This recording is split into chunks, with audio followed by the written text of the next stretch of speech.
guys, what's up and welcome back to my channel. My name is Cassie Ray. If you are new here, welcome. And if you don't know anything about me, I am a personal trainer, nutritionist, dietitian, holistic practitioner, and food scientist, as well as a doula. And so I have a good range of knowledge on nutrition and food and all of that. And I love to help people, and I have my own business. And so I will link all of my business links down below. I have meal plan subscriptions. I have counseling, nutrition counseling that I do. I have personal training clients where I help them get fit and lose weight and feel better. I have all kinds of different options for you, as well as a wellness nerd podcast and a wellness community that I will link down below, where you can get professional help for your nutrition needs. So there's that. But today we're going to be talking about how to find a holistic practitioner and what to look for in a holistic practitioner.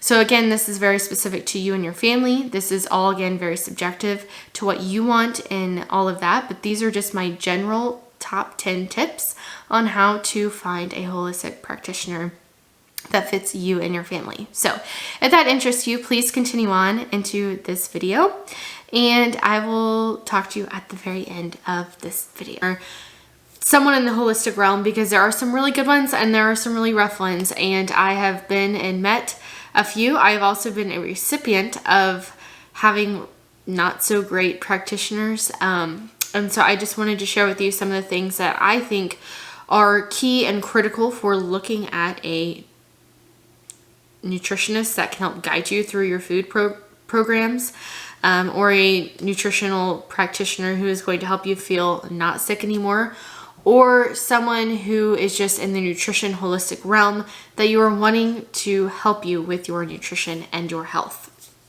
This could range from like dentists to dietitians to nutritionists, like just basic nutritionists that help you with learning how to eat healthier, things like that, meal plans, all of that stuff, because it is literally the wild, wild west whenever it comes to picking someone out, finding someone that works really well for you and your personality. I mean, there's just so many different groups and realms of nutrition and holistic world that it is hard to know which one is the right one for you and for your family, as well as if there are anything that's random that's happening that you're like, I don't know about that.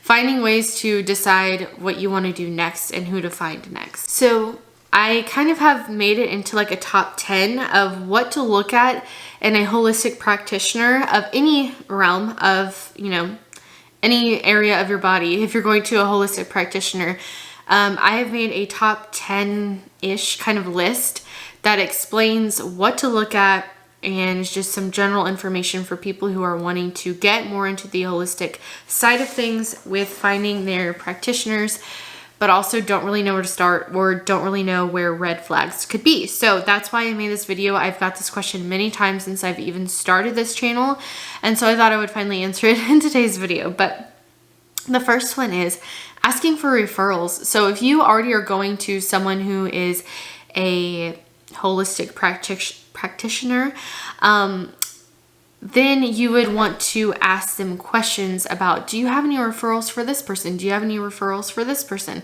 I know as a doula and a holistic practitioner, I get a lot of questions on that. Like, who do you recommend for this? Or do you know anyone that has this? And I have a list of people that I use for each category that is in this area that I can help people with. And so having a referral is something that's really nice, because then if you already trust this person with one thing, you can find someone to help you with something else. You could also even ask your actual, like if you just have a normal doctor, you can ask them questions like that, and they can look into things for you or get people to look into things for you. Now you still have to be your own advocate, and you still have to be very much so well versed in knowing how to ask questions and how to find things. But for the most part, that's what it is. Ask professional association directories, so people that are in your area that are in the same professional realm. That's something that is really helpful for all things related to finding a nutrition and holistic practitioner. Reading online reviews, I know that I have a lot of reviews, and I do ask almost every single one of my clients to leave me a review, slash patients to leave me a review. Anything that I do online, anything that I do as far as work goes, I ask people for reviews because I want them to be there, because it helps my business have more patients. Like, I have more patients, I have more people, my business can grow.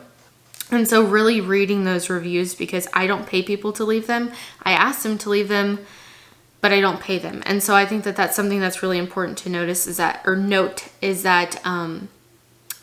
making sure that you read those reviews, because a lot of people are very honest, and I don't actually have any sort of ability to not post bad ones. They just post on there and people can read them. And so right now I have all good reviews, but will that always be? I don't know, but I'm praying that it is. But I don't have any access to delete it if someone does post it. So I would say just kind of like knowing and reading those and really taking the time, because those are from people that you know. Or you can even like see that person, find them on Facebook, and then ask them questions. A lot of people do that as well. And so that's something that I would say maybe look at that. Verify credentials and certifications. So as you can see behind me, I've got all these papers up on the wall. They're filling up this whole bottom part. Those are my credentials. Those are the things. There's also one right back over here that you can't really tell. But those are my credentials. That's how I tell people that I know what I'm talking about. Like whenever I'm talking to someone that's a patient, I have to share with them and even disclose all that information. My website has all of that information. I have to submit that to the state, and they have to approve it. They have to see everything. They have to approve it. I have to keep up on my learnings every single year. I have to submit a ton of paperwork every year, especially whenever you get started in your own practice, related to your credentials. Do you know your stuff? Do you know things? And where can you find them? For my personal training business, I have to disclose that certification. I have it posted on my like little website for that, because it has to be there, because people need to know that I know what I'm doing and I know how to help people. And so that's part of the thing as for that, as well as where they got their credentials, right? Because you can be a functional nutritionist now and not even go to college. You can just get a certification on it. So I would say maybe even noticing if it's a certification or if it's not a certification. That's kind of a big deal as well. Investigate their treatment philosophy. So a practitioner, I'm reading my notes down here, by the way, has a holistic healing, right? So it's your body, your mind, and just like the whole person, if that is their philosophy on that. I'm going to take it another step further. If you are a Christian, I would say find a Christian practitioner, because then they're going to hold the same values as you. And that is really important whenever going to a treatment facility. That's even with a normal doctor.